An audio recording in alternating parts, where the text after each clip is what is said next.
Proteksyon para sa pang-araw-araw, maganda gamit-gamitin. At nagiiwan ng malambot sa balat. Dito nga sa DIY repellent, gagamit tayong alcohol, cloves, at coconut oil. Dito nga kumuha lamang ako ng spray bottle at 1 tablespoon po ng alcohol.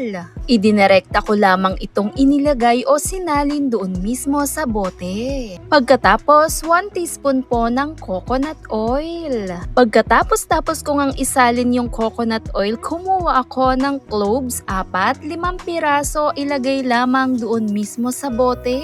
Maganda ang dala ng alcohol, coconut at cloves. At heto yung magsisilbing repellent spray na rin natin kahit pa pang araw-araw. Dahil sa aromang dala nito sa mga pinagsama natin, kakaiba at napakaganda, lalo na rin nagiiwan ng moisture sa balat natin. Natural repellent na maganda gamitin kahit pang araw-araw. I-spray lang sa ating balat. Nagbibigay moisture na rin to dahil sa benefits na dala. Magandang pangangalaga, may iwasan din ito ang ayaw natin. Kahit saan tayo pumunta, pwedeng bitbitin. Napakaganda, lalo na ngayon, protection na rin para sa atin. Follow, subscribe for more tips.